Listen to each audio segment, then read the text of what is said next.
So we do have analysts, developers, tech leaders, solution architects. It's so great. I spent more than 10 years, it will be 10 years next year actually, in RPA specifically and 15 in automation. And I remember early days of the industry when so few people knew what is RPA, just a few. When it was possible to enter the door of Fortune 500 company and had like 70-80% chance that CIO there never heard of RPA yet, because the first Gartner report was about hit the market. And I recalled it because I see someone from Scotland, and to me, United Kingdom was a pioneer to a certain degree. We consultants in the first implementation projects for like big national banks in the States or big private banks, we looked at experience of banks in London who did that. So while we are wrapping up, my favorite story about RPA in general, which I'd like to tell to the audience, is I worked in a big international company, including internal implementations. And there's big company, hundreds of thousands of people there. And as you know, when you build automation bots that operate in, let's say, HR or finance systems, they need to have HR records. I mean, they need to have e-credentials and emails as humans would do. And because of that, we created credentials for around 20-something thousand bots. And at a certain moment of time, HR raised the question. They said, like, okay, we have X HR records in the company and only Y people on payroll. What happened to the rest of, what happened to 20,000 people, how they work and paid in the company? And that's pretty much when we said, okay, these are bots. And there was really no logical way to differentiate between two human systems because they need to have HR records and it's hard to rewrite all the logical rules for reporting. So they created a division, essentially automation unit, when only bots were employed. And that's how we figure out the headcount formula, the whole company minus the automation division. But that was a long time ago. Let's get started on more on stuff. Yeah, it's a long time ago, but now we're right here in the future. So folks, we're going to get started. And my name is Kendall Matthews. I'm the head of marketing for ElectroNeek, and you are at the right place. This is the self-building RPA bots with AI and GPT, reality or myth. And I'm going to introduce our speakers today. So this next slide is going to show you that. So we have two great speakers today. It's Dmitry Karpov, we've been talking a little bit. He's our co-founder and our chief product officer. And Ivan Ramos, he is our sales engineer. And they're going to go do a little deep dive and talking about this great topic. So Dmitry, you've talked a little bit about yourself. So tell the folks a little bit about your background. And then Ivan, if you could do the same, and then you can go ahead to your presentation. Thank you, Kendall. I apparently look younger in this photo, but it was just 2 years ago. So life in a startup is not easy. So I'm one of the co-founders of the company. I came from the big consulting industry where I had very early exposure to RPA. I became one of the innovation leaders in that company. And my co-founder, Sergey, our CEO, he was very inspired by the idea of making automation more accessible to companies of different sizes. And he was one of the pioneering UiPath implementation partners. And our another co-founder, Mikhail, was all about no-code development and how to build these things in cloud. So we joined the forces and left our previous careers and businesses to build something that will make automation much more accessible, which means people can actually use it, and affordable in terms of you can automate not only very high volume, high ROI processes, but also a lot of smaller things that in the end of the day combine the routine that people have all around the world.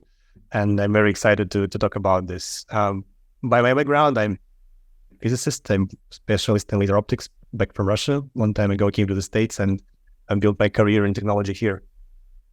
And Ivan, well, what about yourself? Right. Thanks, Kendall, for the introduction.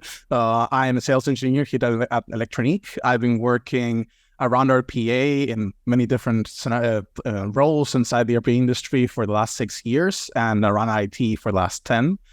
So I've been, I guess I've been around longer than half the lifetime of the entire RPA industry around it. Last year was like the 10th anniversary of it. So I'm really glad to be working with like some of these innovative technology. Like what we're going to see today, honestly, is mind-blowing. What we're going to see is very, very interesting in terms of how the the industry is changing, and I'm really, really excited to show all that to you guys as well. So welcome.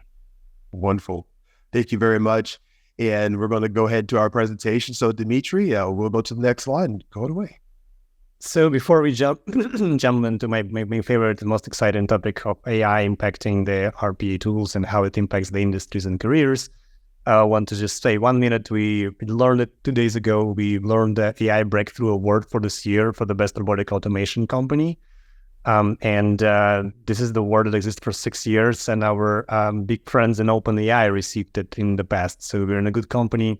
This year, they selected three companies. It's us, it's Capgemini, and that's Deloitte. We're in a good company, and you will see why we won it. Pretty much the whole demo, the features today is about like what we did so different in our product to get there. Okay, let's get started. So the topic of today: can we create a workflow from a task description? We put it in the header because if we can help self-building RPA bots. And that's something that I think all visionaries in the industry expected for a while. And honestly, if someone would tell me a year ago that I would demo this feature live in a year, I would say, I doubt it. We wouldn't have that many resources like to put on this project. And it's because in the past, AI was expensive, which I think happens right now is in general, applications of AI models become cheaper, much more accessible and affordable. And we see our role as a company in taking this affordability and translating that into the automation world, making the automation accessible and affordable. So that's the core feature we want to demo you today. And I want to keep the intrigue and do it just in the end of the event. We'll walk you through some other exciting features and actually going to build things live in front of you. So you will understand that when we say easy to use, it's not like marketing. Of course, Kendall here represents marketing, but I lead the product, and I want to fulfill the promise of showing you something that's not about marketing, something about real value today, and answer this question that you see on the slide: how far are we from making everyone an RPA developer? Essentially, not meaning that everyone should become an RPA developer, but that development of RPA becomes that easy that you don't need a developer as a profession. Let's keep this question is intrigue. Okay, let's move on. So what was 2023 for us? We started this year releasing AI features pretty much every month. Of course, the major driver for that was general availability of GPT-powered or large language models-powered RPA tools. So we are connecting pretty much OpenAI, our, technology partner, we are for Y Combinator, to the ElectroNeek platform in different ways, focusing on real application cases. To the best of my experience today, the models themselves, of course, are useful, but what makes them useful are real applications. And we pretty much sat down and identified what are the key areas in product that we need to implement integrations with OpenAI in order to move on. And the first area we identified, and let's move to the next slide, is making the bots themselves, not the developers, but the bots, talking to GPT models when they execute the process. So we introduced the first two features for Ask AI and Edit Text. These are no-code activities in the studio that allow the bot during the execution to communicate to GPT. And these things have very profound implications. Let's take a look at the next slide. So when I explained to someone what is RPA or what can be automated, 5 years ago, I used the word rule-based logic a lot. There shouldn't be a rule. There should be an instruction that a very, let's say, stupid machine can understand and execute upon. So I said, if you can give this instruction to someone without any knowledge of systems, processes, business context, and so on, then you can automate it and do that. So pretty much data went to the bot, looked at the data. It needed to be in structured data. So bot can apply some rules to that structure. And then they execute pretty much step-by-step process. And these processes typically should be easy enough that you can depict them on the process map and then tie a step of the bot to step in the process. So if the process involves communication, and communication is the major way for us to interact with software, then that communications were really like templates based on some rules applied to the structured data you receive. How things are different right now. First of all, bots using GPT integrations can consume unstructured data.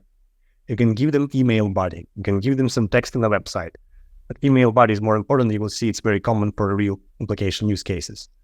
And then build the prompt, essentially your ask to GPT in a way that bot can process this data and execute complex things like communication in a way that look like human communications, like AI assistant. And you will see in the next few examples how that is applied to the real processes. But before we do it, I want to do one call to action. Let's go actually to the next slide. So the major implication of this expansion of bot capabilities that the universe of automatable cases went up significantly. Not because of the technology breakthrough, but pretty much now you can consume structured data and communicate as humans, which in the past would require a lot of the things stitched together, different third-party connectors, long processes, coding. So if you're interested, if you have a process that was not automatable for some reason, you just rejected that in the past, variability, structure, technical inability to implement, you can use this QR code. It will be a landing page where you can submit a process, and we will provide our expert opinion on whether it's automatable now. You will have the chance to see this again later in the presentation, and you really understand more context about like how the automation capabilities expanded, because Ivan is just about you to show that. Okay, let's move on.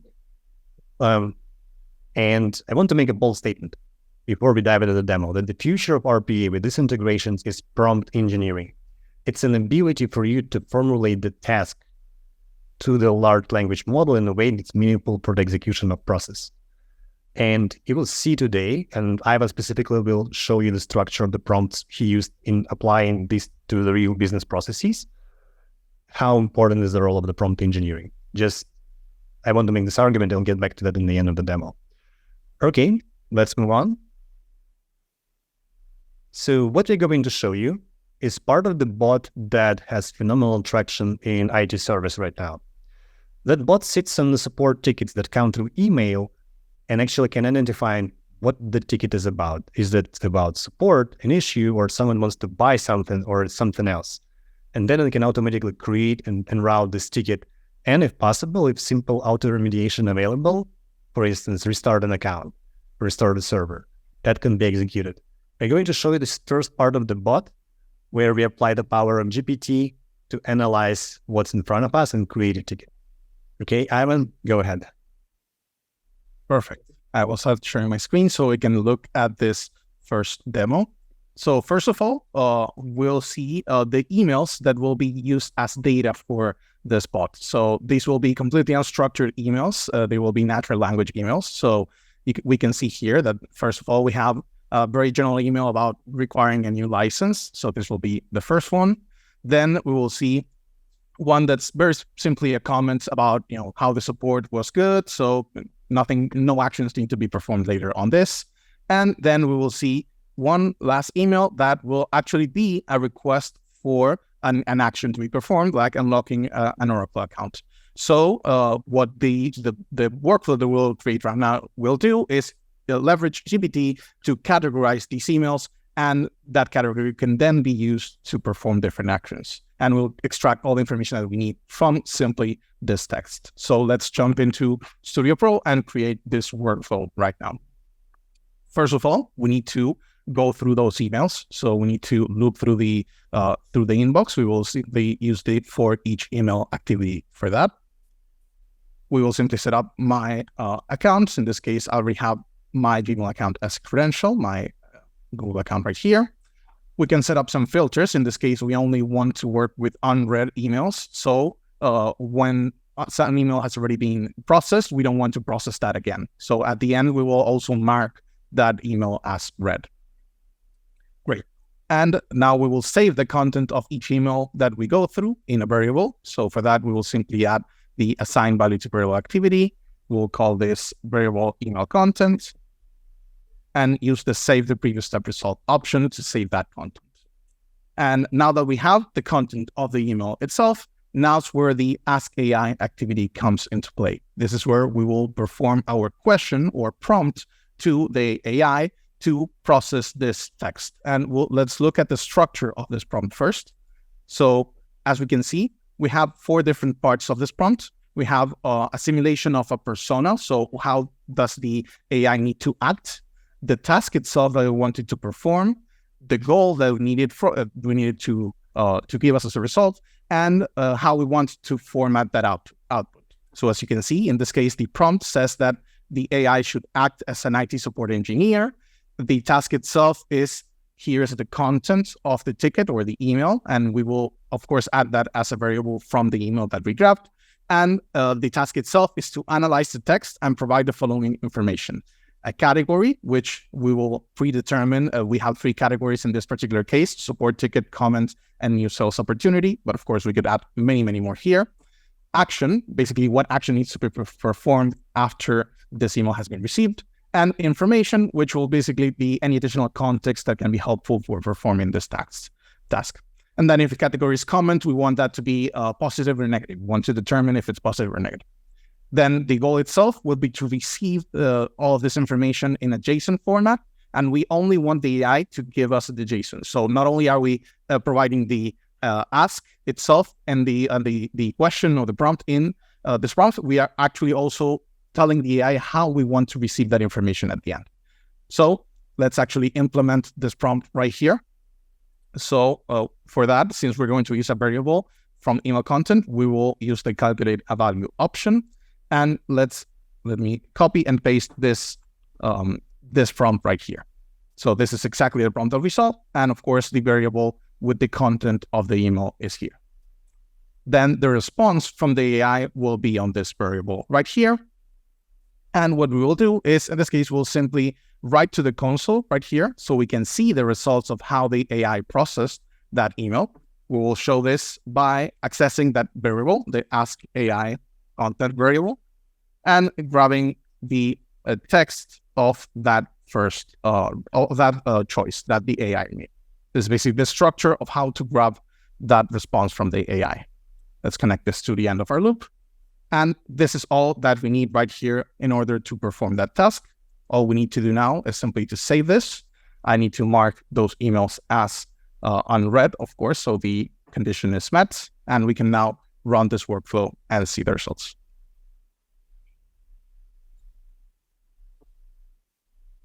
So first of all, of course, it's going to go through those 3 emails. It's going to extract the text from each one of them and then feed that to the AI in order to determine that category, action, and information. And then we will see how each one of those is processed. So it's currently going through those emails. We can see the activities that are being performed at the bottom. And the workflow is now over, and we can see in the console how each one of these emails was processed. In the first one, the category was determined as new sales opportunity, and here's the action that needs to be performed, and the additional information, which is basically the customer information in this case. The comment, in this case, no action is required, and the comment is itself positive. And the support ticket, which the action itself is to unlock the USR Oracle 1 user, and no additional information is required. Of course, now that we have this, the workflow could very easily know that it needs to go into a BFA system, create a ticket, and perform other actions, but we don't need a human to determine this. The AI did it via this prompt. Thank you, Ivan. And as you can see from this output, a rule-based logic can be applied to actually address the customer issue, and this eliminates a lot of requests that come to customer support. Okay, let's move on. So once we deliver these features, we tackle the second area where we see a lot of impact for the RPA developers in the first place. The industry, our industry, calls itself no-code industry. But sometimes we do an asterisk, no-code/low code. Why we do that?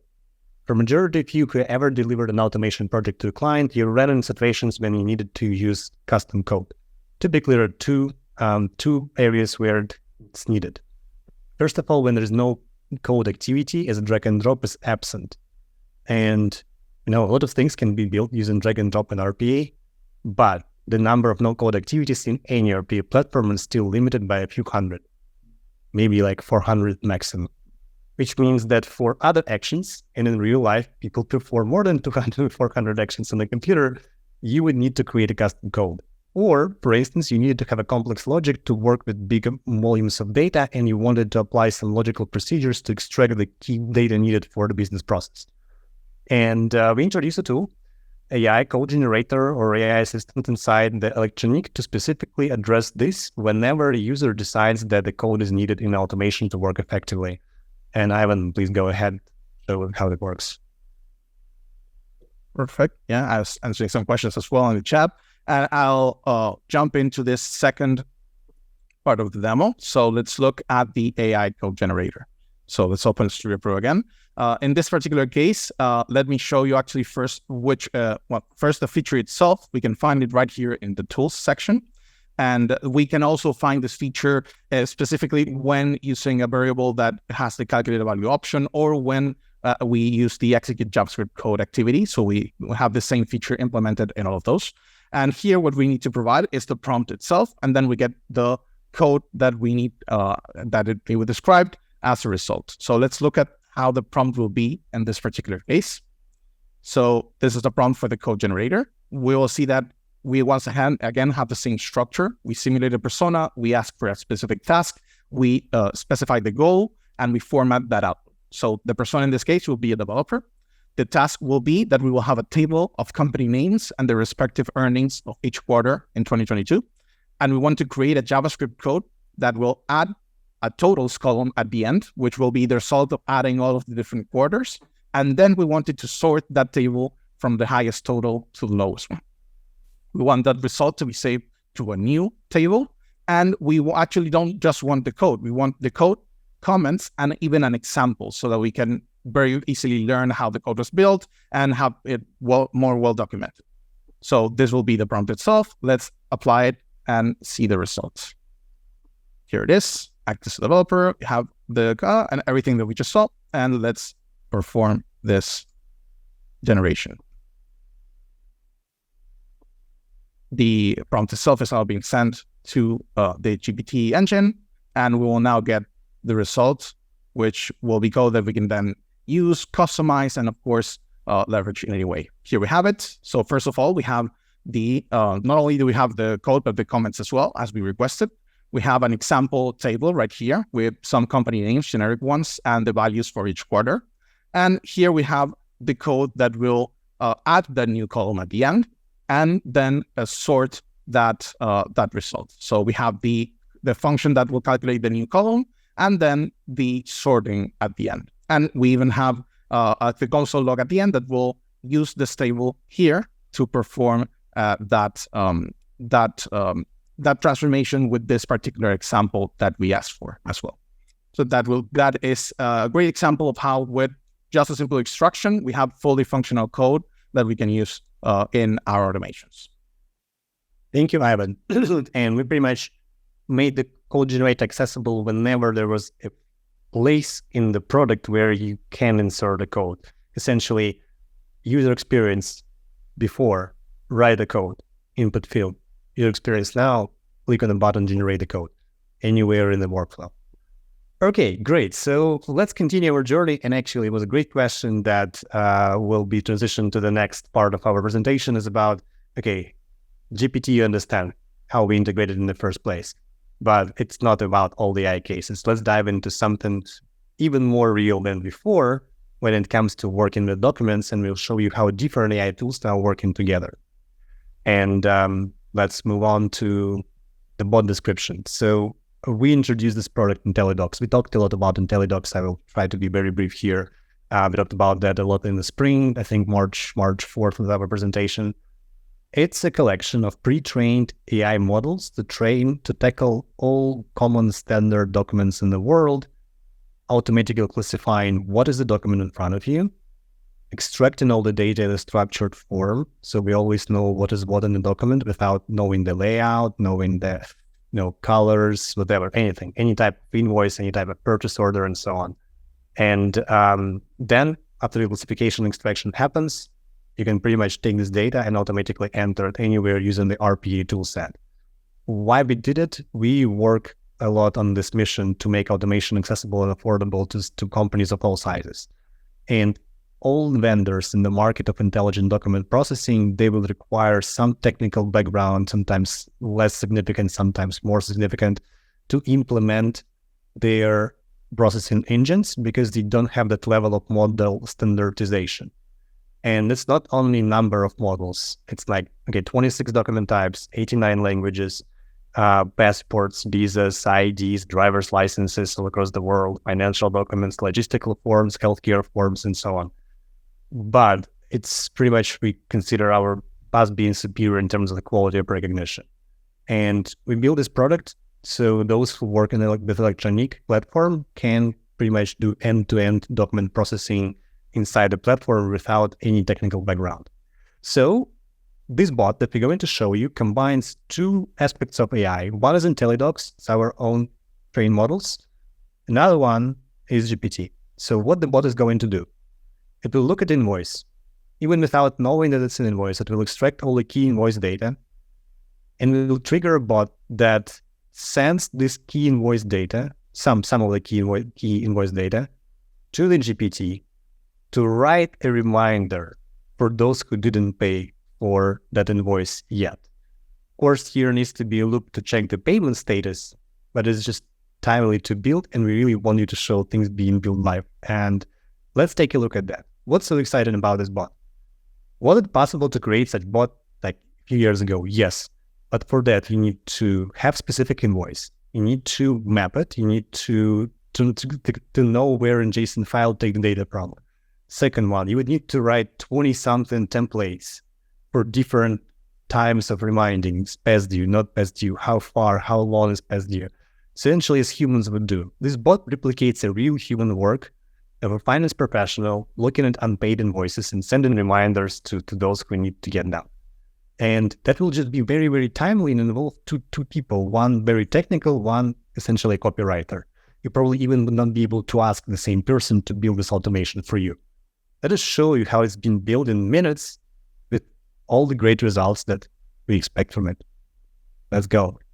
Right, perfect. Let's jump into that demo then.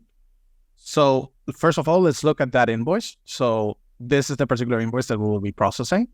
As you can see, it has some information about balance due, the name of the customer itself, their email as well, and the due date, most importantly, because this is what we need in order to determine and to perform this step, and the current date as well.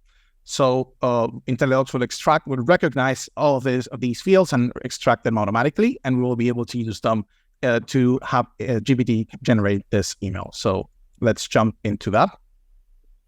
So first of all, the first thing we need to do is actually process this invoice via IntelliDocs. So we will do this via our extract document data activity right here in document processing section. And in this case, just like Dimitri mentioned, we don't even need to tell it this is an invoice. This will be a recognition that we perform by IntelliDocs automatically. We just need to perform the path to the file itself, and we will find this right here in this folder. So that's the path to the file, the one that we just saw. And then we only need to set up an API key, which we set up previously. In this case, I already have it right here as my credential. Right, then the result of this extraction will be saved right here to this variable, which was added automatically. Then we are going to, simply as a shorthand, save all the fields that are extracted from this document into a new variable called invoice fields. So it's easier for us to then extract the values that we need from it. This will use the following value. So just the fields from the extraction, because of course IntelliDocs gives you far more information than just the fields. We only want the fields at this particular moment. And here is where the Ask AI activity will come in. So let's add that activity to our workflow right here. And let's look at the prompt as well that we're going to use this time. So we have a prompt right here. In this case, same structure as always, but of course the content will be different. In this case, we will ask the AI to act as a finance officer, and the task will be to write an email that we will send as a formal invoice payment reminder, including information such as the customer name, the balance due, and the due date. We want to only get the body of that email as a result. So we can then set up every other parameter individually. And we want that email to include the customer's name at the beginning and clearly indicate the due date and the balance due. And as in terms of format, we want this to be returned as HTML, so it's properly formatted when we send this in the email. And we also want dates to be formatted in a certain way and to include a signature at the end signed as ElectroNeek. So this is the prompt that includes everything that we need for the AI to perform this task for us. So let me actually just bring over this prompt right here. Here it is. Spaces. And we, of course, it's the same prompt that we saw. And the values that come from the document itself, those are added right here as variables. Right. Now that we have that and we have that saved into this following variable, all we need to do is first isolate the email body itself from the response. So let's add a new variable right here that will be called email body. That will be the response that we get from the AI. And we want only that HTML text to be saved right here. So that will be this variable. And then once we have that, we just need to send the email. So we have everything that we need. Let's go over to the email section and add the send email activity. First, I need to set up to determine which account I want to use. That's, of course, already set up right here. In the mail to section, in this case, I will use my own email so we can see the result, but you could very easily just grab the email that was in the invoice itself. So in this case, I'm going to send it to myself, but we can very simply replace that. In the case of the subject, in this case, it will always be the same subject. It will be invoice payment reminder. And the mail body itself will be the one generated by GPT. So instead of writing any email body or a template, we will use the email body variable directly. As for the attachment, we want to actually attach the invoice. So let's just copy and paste the same path that we used in our first step. So this will be it. Right, perfect. So those are all the steps that are required. We can now run this workflow and then see the resulting email with that reminder.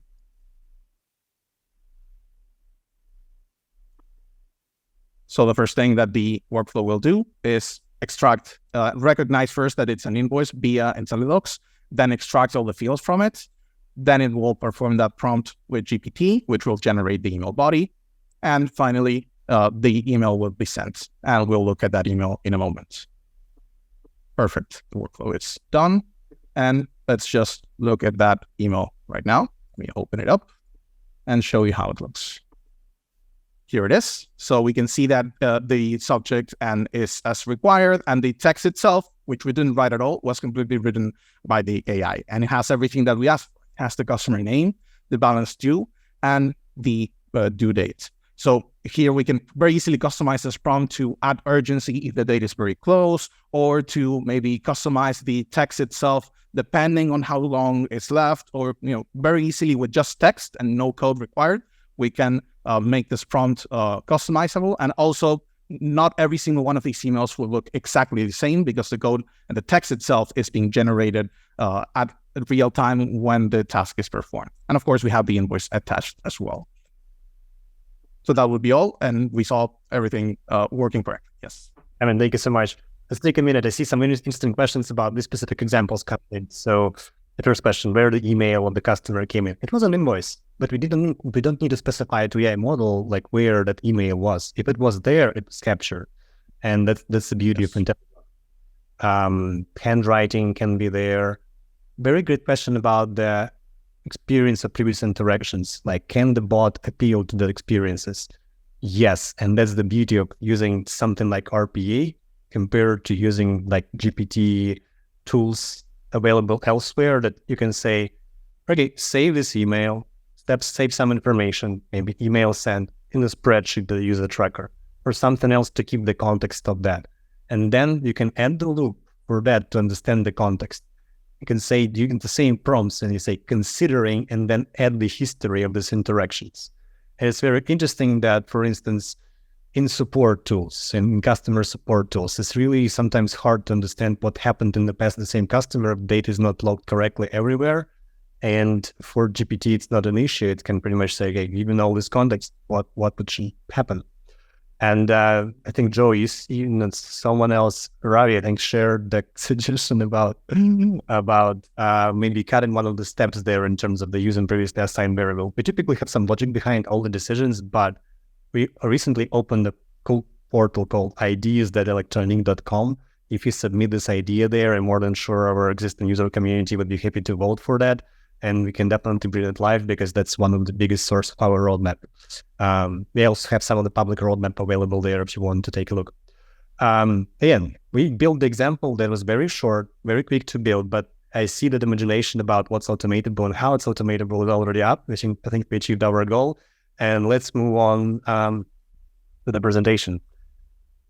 So let's summarize. What's the influence here on the low-code developments? This wasn't a technology webinar, by the way. It was business webinar. It is a business webinar, which means we need to understand what all these examples mean for the profession, for the industry, for the developers. So in general, we move the word RPA here. Any low-code development, lower technical requirements. As you can see in terms of prompt engineering is a new thing for the profession, but it's much easier to learn compared to becoming a professional RPA developer 5 years ago. It means better hiring. It means lower automation costs for the business. I can give advice to all business owners or IT service companies here. Hire straight out of high school this year. Hire straight out of college this year. This generation of students now is very used to the prompts. It helps them a lot in their academic successes over the last half a year. So we have a slice of the population that's already experienced in doing so. Think about this. It can be big value add for your teams. Developers. As I said before, I want to confirm that argument. The role of prompt engineering went up. So train yourself. Think about training for the colleagues. We in the family train each other with my wife about like different prompts we use for work and how useful they are. We share this knowledge. That should help you accelerate the work in your teams.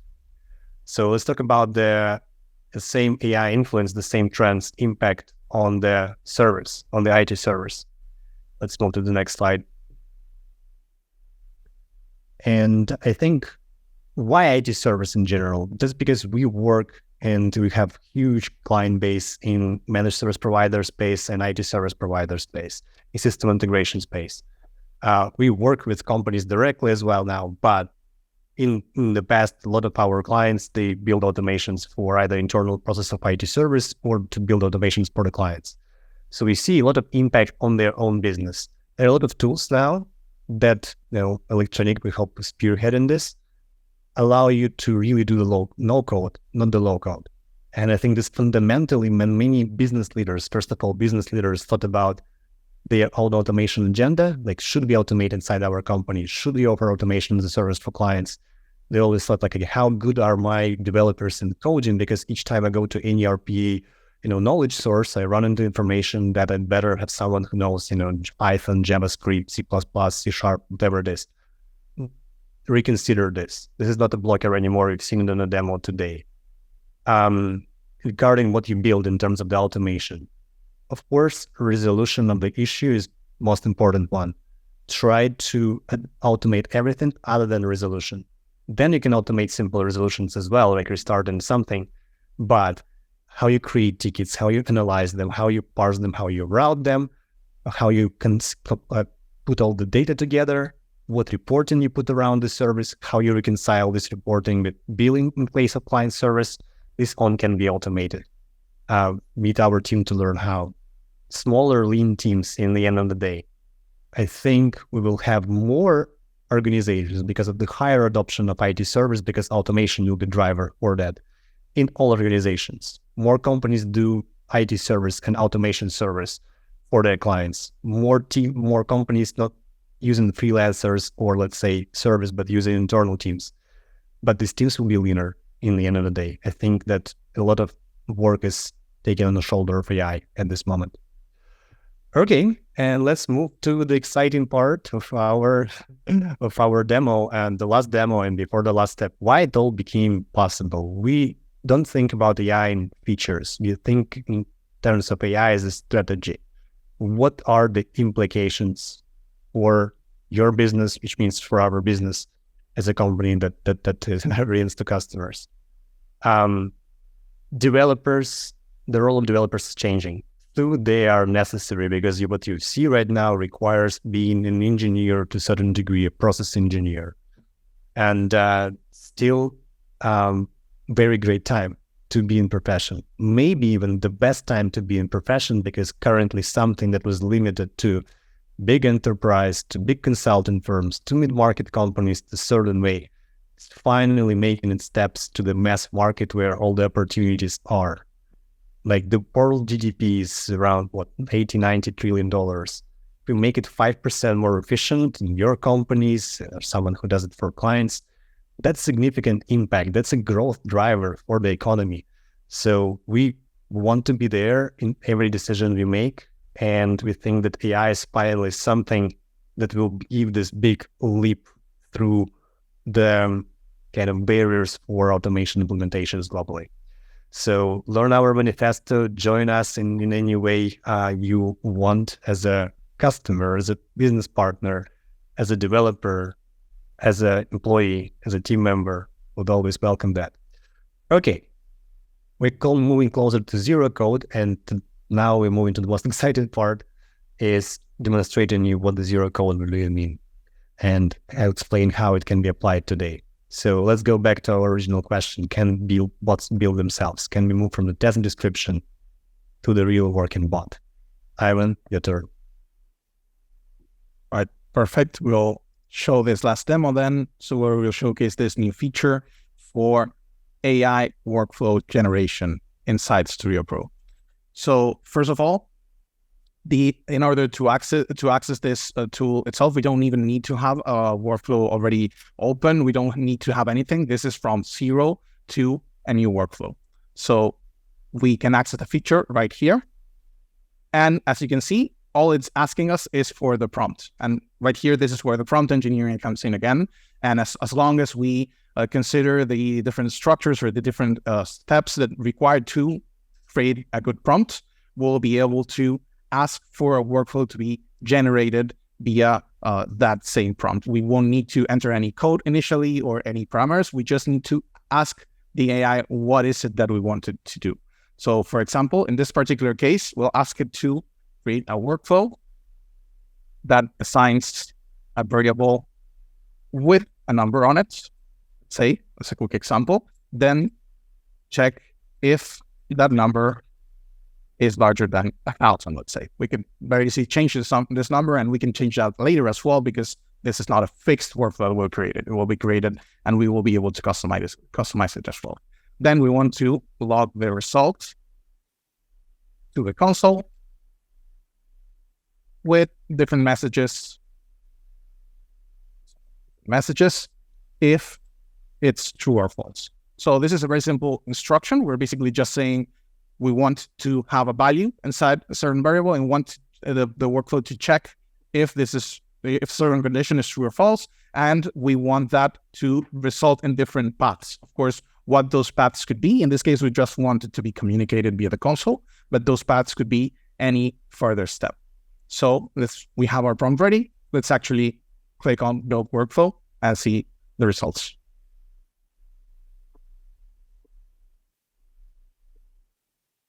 So we went from zero, absolutely nothing on a canvas, to a workflow that has already been created for us with the exact specification that we asked it. So first of all, and we even include comments right here.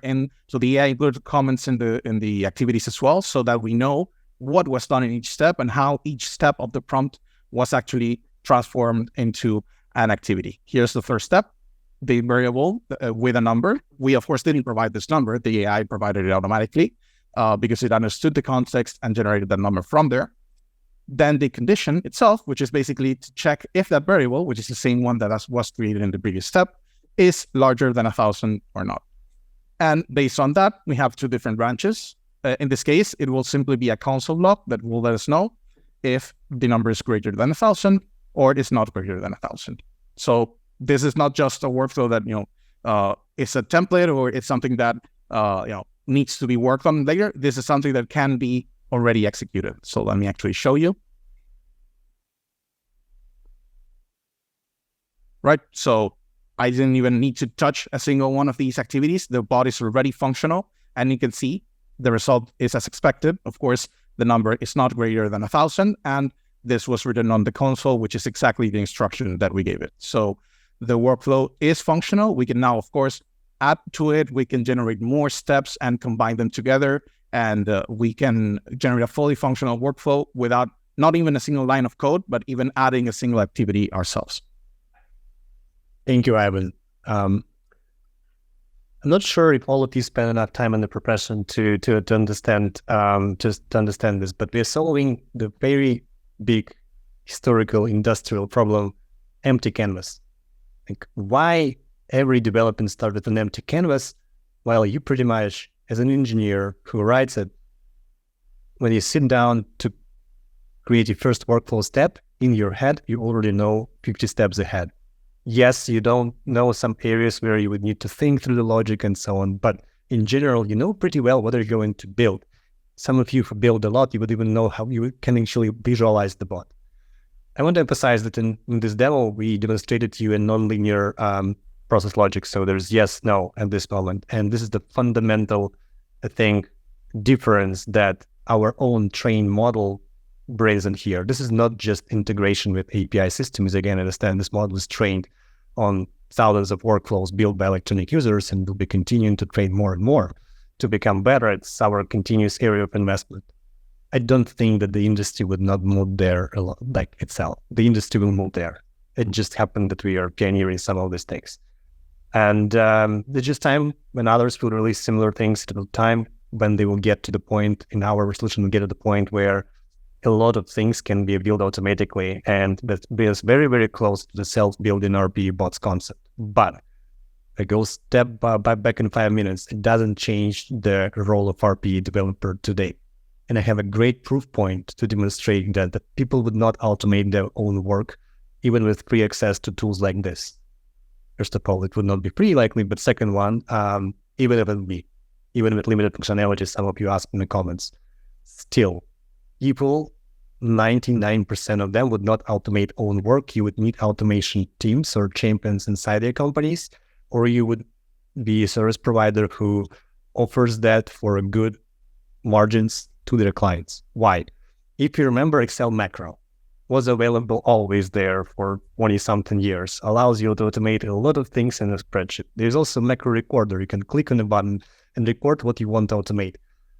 In your experience working in different organizations, how many people automated own work? How many people in any organization wrote an Excel macro while technically can take 1 hour training and then be proficient in automating work in Excel? 1 to 5%.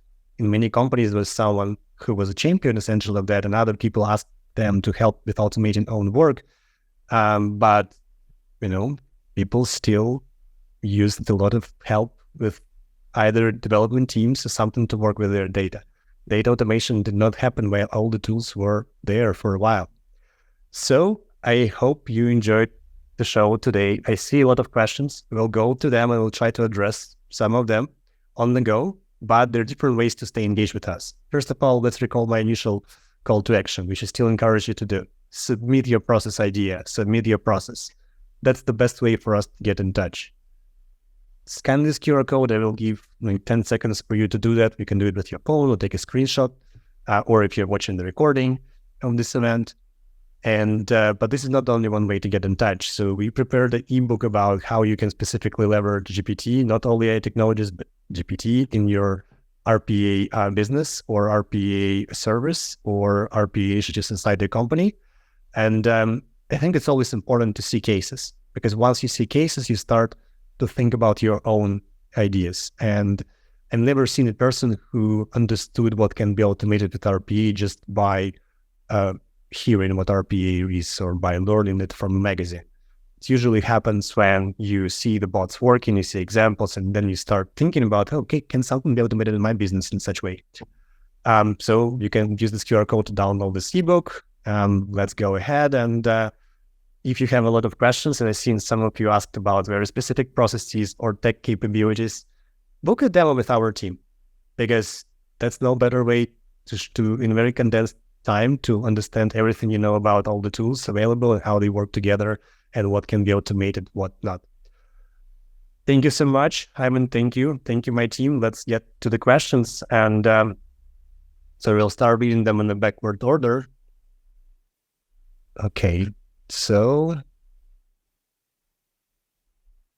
when the AI integration start working with GPT-4, so that depends on the feature and the application of this feature. So we use different models for different features.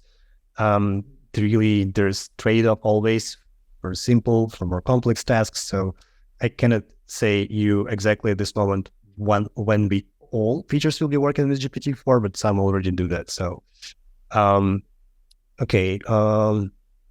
keys to identify the use cases for the masses. I agree. As when automation becomes mass market things, it should be very, very practical.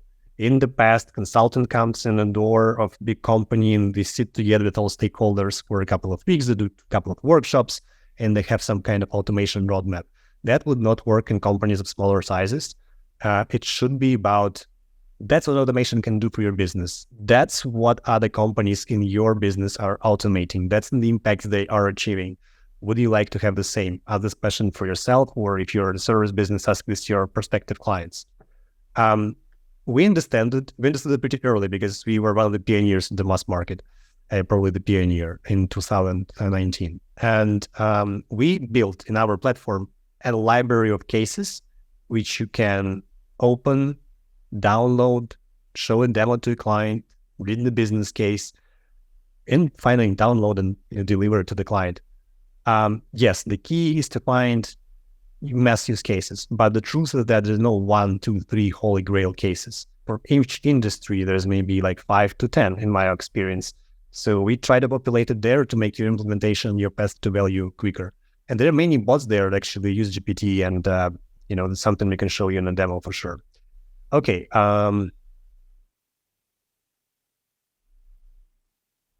Yes, process analyst and process designer. These are very important roles, you're right. And that's something that I think in the end of the day should become a core skill set of the RPA developer themselves. Why I think so? I think the fundamental difference in the capabilities, can you map a process? Just map. If you can create a diagram of the process, not in any specific tool, on a piece of paper in all consulting days, then you potentially can fit all the roles in the RPA development lifecycle, except for complex project management. But again, the world is moving towards shorter bots, simpler implementations, something that you ship to users in the organization on a daily basis, things like that. You've seen how quickly these things are to build. So I still think that it's kind of unification of the core skill set, because these designers and process analysts, they can now pretty much end to end from the task to the process. As you can see now, the process design step is to a certain degree skipped. You don't need to have a diagram because it will be fairly easy for us to include a button there to build a diagram, process diagram out of this process, even with comments on why each step is required.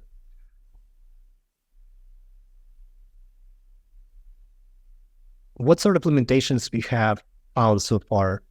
It's a great question. So let's step into the world of Ask AI features. The core limitation is always in the head of the users, and I'm fully with them at this moment. So let's take a look at that bot that sends email reminders. I bet if you implement it in your company or you implement it for someone else, they would like to read each email before clicking on a key button.